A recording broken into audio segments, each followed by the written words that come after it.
Hey, welcome to another episode of Your Faith and Health Community. I'm your host, Pastor Jackie Jackson, and as always, on behalf of myself and our producer, Anita Alexander, we want to thank you for taking out time today to watch our show. And we really hope and pray that we say something that will be, and we really hope and pray that we say something that will improve your quality of life and that will give you some information that will definitely be helpful and needed and wanted. Now, before I get started, you know where I'm going. In fact, somebody's probably already saying it. Oh, God, he's going to talk about healthcare again. I already got it. But I'm talking to, if you've got it, that's great. But if you haven't gotten it, you know what I'm getting ready to say. If you have not enrolled in health insurance, now is the time, right now, today. If you are single, I'm going to start with Medicaid. If you're single and your income is $16,223 a year or less, you are eligible to enroll in Medicaid. In fact, you can enroll in the marketplace. Let me tell you what's great about Medicaid. It covers dental, medical, vision, prescriptions. It covers emergency room visits, doctor's visits. It's a great thing to have. And you never know when you're going to need it. Now, if you're a family of four with a combined income of $44,500, right around there, then you and your family are eligible to enroll in Medicaid. What's also awesome about Medicaid is there is no open or closed enrollment. Medicaid is open year-round. You can enroll any time of the year. Now, if you don't meet the financial criteria to enroll in Medicaid, then you need to go to the marketplace for marketplace insurance, also known as Obamacare. You need to enroll actually it doesn't start until November, unless you've had a life-changing event. If you've recently gotten married, recently gotten divorced, had a baby, if you've recently moved into the state of Ohio, changed jobs, lost a job, or you're coming home from a penal institution. In other words, if you've been incarcerated and you're re-entering back into society, that's called a life-changing event, and you can enroll in health care right now, today. And whether it's Medicaid or Marketplace, it's still going to take you, Medicaid is going to take you about 30 days before it kicks in. So you want to go ahead on and get it done. Marketplace, until you make that first payment, once you enroll online, until you make that first payment, you're not insured. But if you make that first payment, if you're prepared to do it today when you enrolled, you will be insured, right? Now, I'm going to cut it short, and I know some of you are like, God, thank goodness. Because we have still with us Cincinnati police officer, Princess Davis. And if you're just seeing the show and you didn't see the last one, I want to read her bio. This bio is awesome. Thought I had it, but I didn't. Here we go. Cincinnati police officer Princess Davis has been a member of the Cincinnati Police Department since February 1993. She has devoted her career to the communities she served as a neighborhood liaisons officer, as a recognized advocate for the area's senior citizens and Cincinnati's youth. Her current assignment as the department's Citizen on Patrol and AAA School Safety Patrol Coordinator has proven her most exciting and challenging endeavor, allowing her to focus on community partnerships throughout Cincinnati's 52 neighborhoods. During her 25 years of service, Officer Davis has been recognized by her colleagues and citizens alike for her optimistic, willing attitude, generosity of spirit, and determination to make a positive impact every day.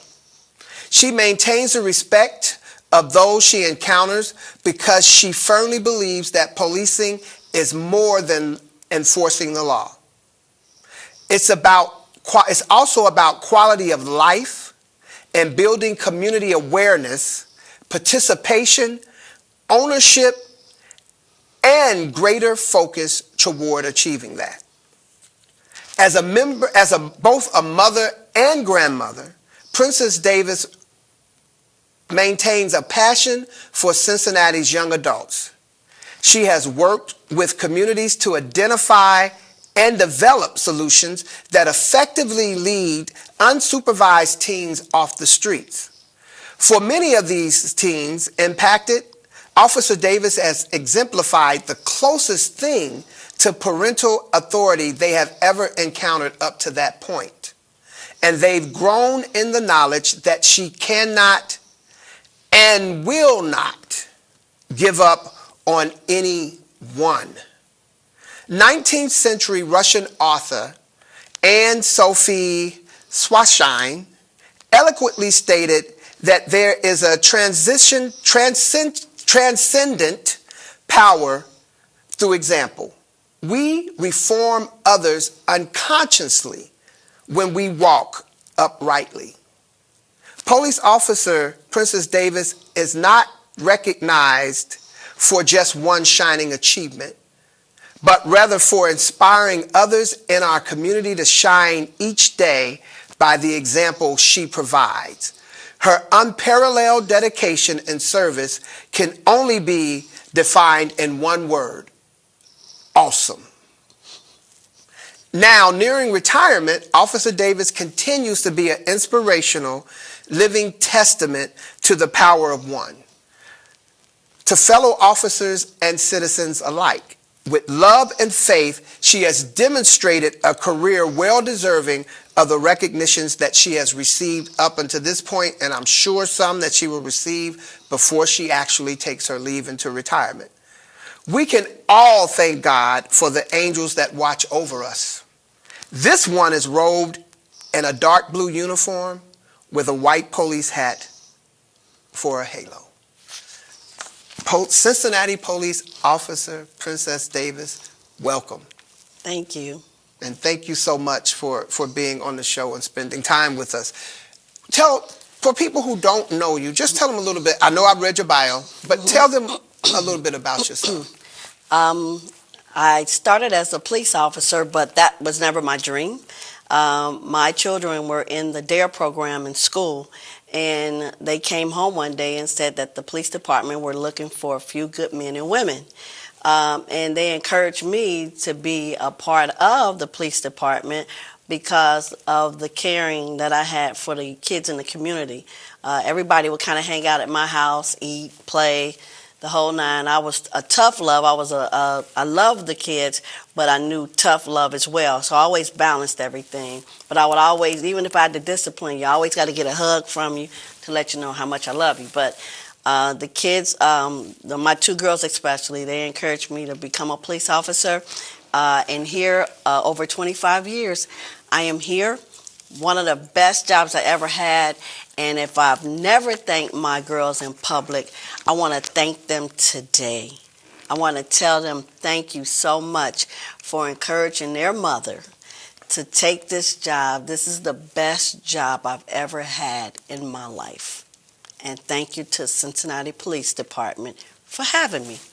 Wow. So listen, if you've ever encountered Officer Davis, in whatever capacity, whether as a speaker or maybe she's had to arrest you, but you have been handled with care and with love, you need to thank her daughters for pushing her toward this position. And obviously that was anointing that God gave to them, to the babies, to the children, to push you, because over 25 years, the work you've done, the recognition you received, the awards, the accolades have definitely said you were where you were supposed to be, even if you didn't know it at the time. Yeah, and that's happened to me one time. I was going to leave after about 6 or 7 months. I had my stuff already packed up. I was going to Chief Stryker to tell him the next day, I'm quitting. I can't take this. I'm not a harsh person.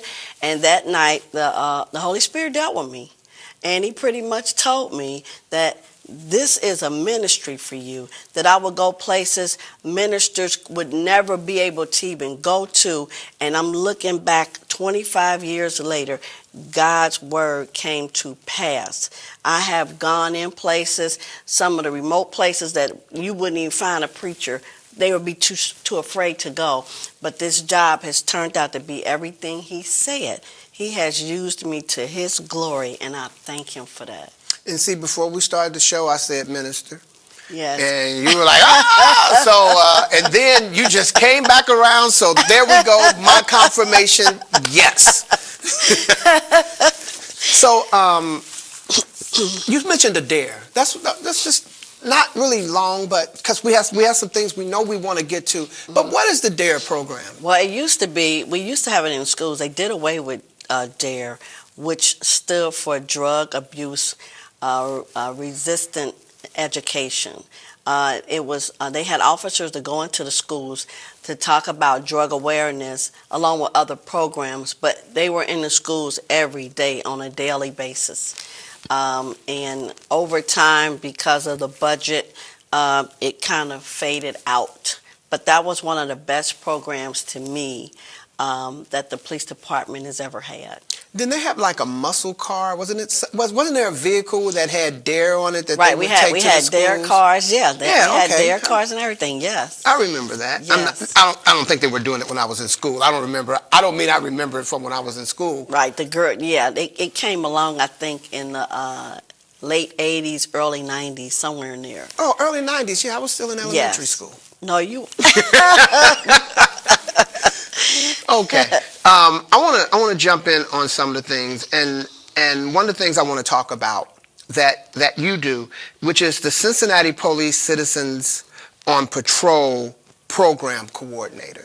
Yes, I coordinate. It's a volunteer-based program. I'm in 31 communities right now. We have active members. They go through a 12-hour training. They pass a background check. They have to apply, like the application, and apply.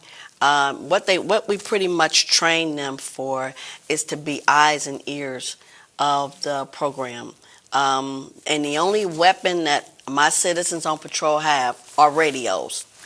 We train them how to use the radios. I have my own set of Citizens on Patrol radios, but they're on our same frequencies. So if something happens, they can come over the air. They're trained how to use it and when to use it. We do walking. We do sitting patrols. We do bike patrols.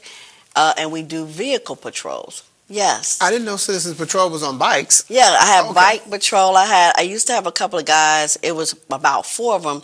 They used to patrol downtown and over the Rhine, but now it's expanded. This last training I had a couple of years ago, I had about 12 bikers to come out. So long as they patrol with 2, you know, and here's the thing, in most of my neighborhoods, when you're out on foot patrol, it has to be 3 or more members patrolling for safety reasons. But if you're driving, the driving patrols, and I have 12, my fleet is 12 vehicles throughout the city. You'll see them out there. They'll park and they'll walk. A lot of the businesses know them. A lot of the neighbors know them because their neighbors in their communities patrolling. So they know them very, very well. And the program has been in place since 1997. I took it over in 2008, and to date, I'm still there. That's 20 years. Yeah, All so right. it was close, but I love it. I love the program. So let me ask you this. I want to be a citizen on patrol. You know, I just watched the movie and now I'm expired, and I want to be citizen on patrol. What does that look like? What's that process? You pretty much go online. You can get an application, or you can give me a call at 513-352-3533. Call me. I can send you out or email you an application and send you out the information on what it pertains to. But it's pretty much what I just discussed. It's a volunteer base. You have to pass a background check. Say, for instance, you maybe had misdemeanors or something back 20, 30 years ago. As long as it's not a violent crime, you're good. What if I had a felony 30 years ago? If it's 30 years ago, I would look at that and consider it, and more than likely, you'll be okay.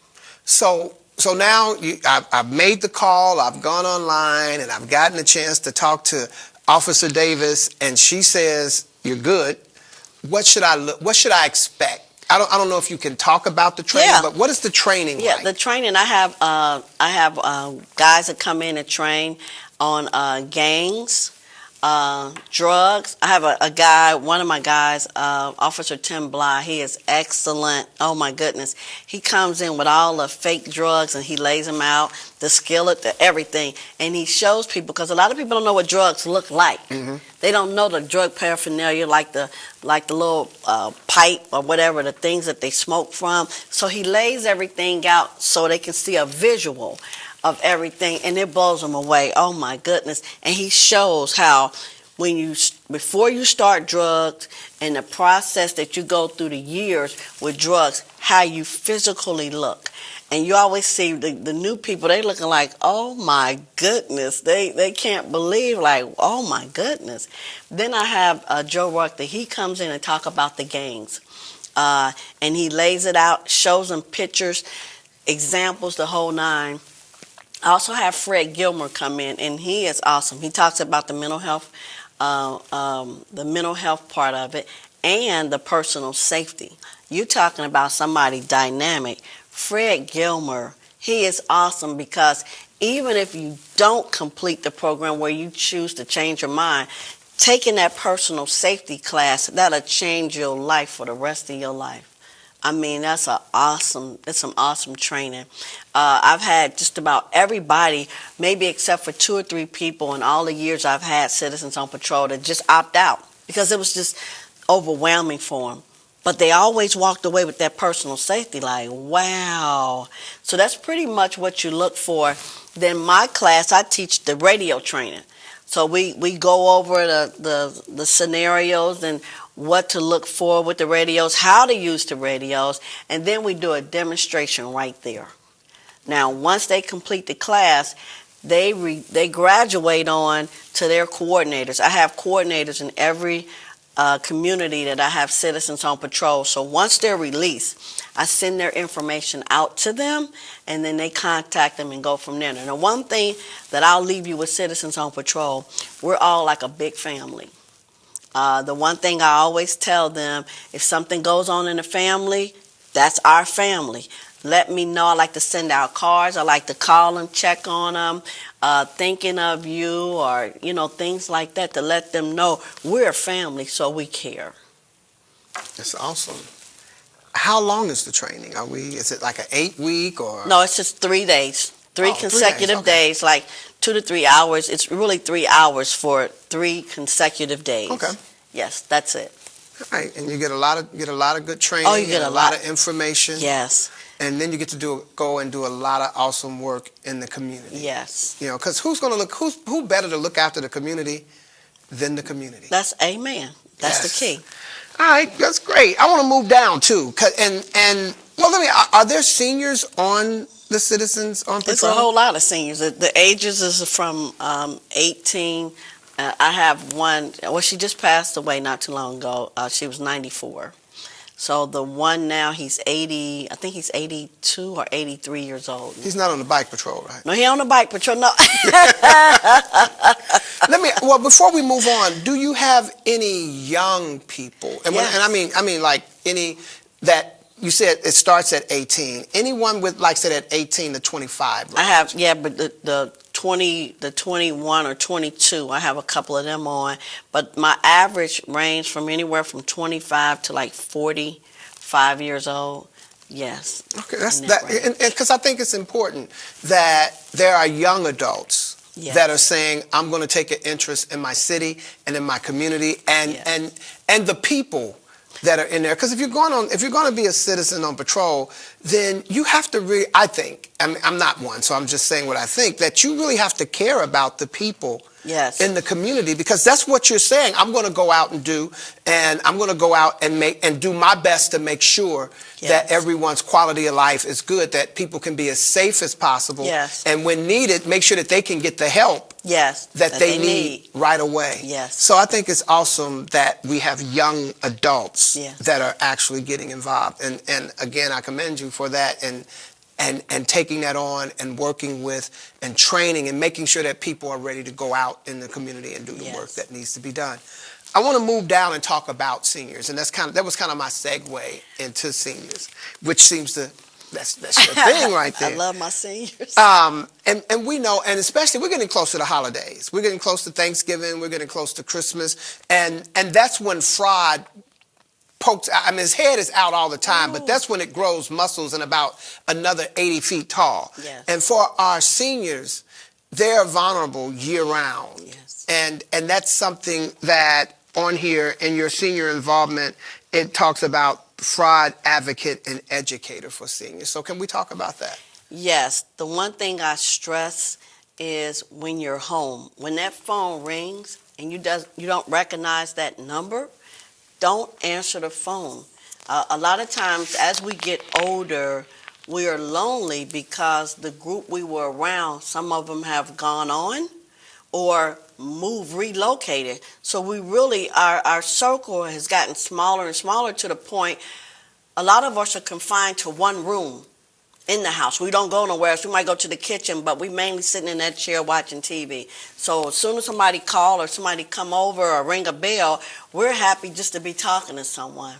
Well, in this day and age, that is not good. Screen your calls. I'm not a senior, but I screen my calls.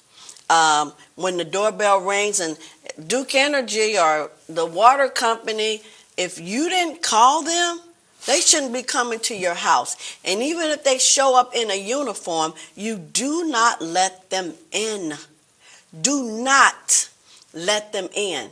You ask them to give you whatever, put your credentials in my mailbox and I'll call your office. Or if you have a number that you can call, or call your child or your grandchild, but do not let them in. Once they get inside, you don't know what's going to happen. A lot of times, and it's rare that Duke Energy is going to show up at your door and you didn't call them, right, unless there's an explosion somewhere and you'll hear that yourself. Some days it's rare that they show up if you call them. Right. But you don't open up that door. I don't care if it's FedEx, UPS, or whatever. We've had crimes of all types to happen. Now the latest crime is they're going in and stealing your health information. When you go to places now and they're asking you for your Social Security number, no, be skeptical. I just had to sign up for allergist doctor, which is crazy, but on the form, it asks for your Social Security number. No, I'm not giving you my Social Security number. I did the first 3 X's in the line and then the 2 X's and then my last 4 digits. That's all, because my insurance card has my valid information on it. That's really all you need. Mm-hmm. So you don't be so quick to answer every question a questionnaire gives you or a person asks you. I don't care what profession it is, because once they steal your information, in America, you are guilty until proven innocent. Meaning, once they steal your information, once they steal your money, the government is not going to come back and say, oh, they took $10,000, we're going to give it back. No, now you got to go hire an attorney to fight for you to get your money back. So that's what it means. You are guilty until proven innocent. You have to go find the resources to fight your case to get your money back that you have worked so hard for. So it pays to protect yourself before these things happen. And that's with anything. Check your bank statements every month. Check any kind of statements that come in. Check it. Don't just throw that mail to the side. Check your statements to make sure it lines up. And for those of you that want to hoard everything, take out time to separate things that is not. If you've got taxes that's 20 years ago, you need to shred some of that. That's why we have the shredded event. We have it twice a year. Oh, okay. You have things that you need to get rid of. Get that stuff out of there. So if somebody was to come in there, they wouldn't be able to take your personal information and use it against you, because that's what happens.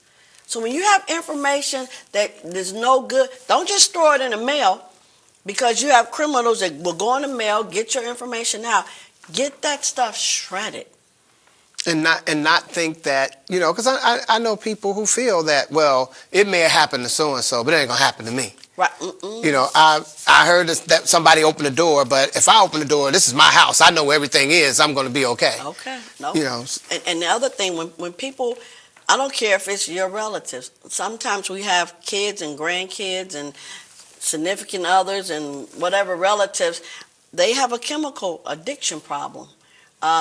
And I limit people to certain rooms in my house. Mm-hmm. There's only certain rooms. You ain't roaming all over my house.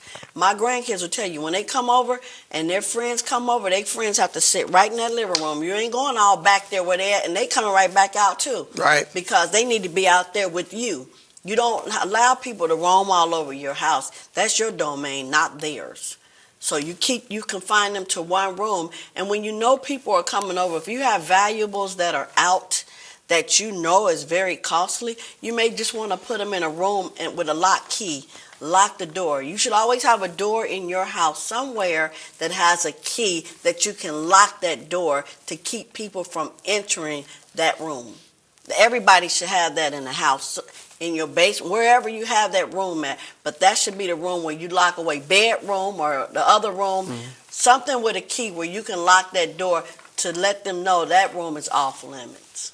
And also, if someone does go in and you weren't there, Yes. that someone has been in here, because I know I locked this door. Exactly. So when you're working with the seniors, is there a location that they come, or is there like a specific type training or training location for seniors to go through? No, I speak all over the city. I have been for the last 20 plus years.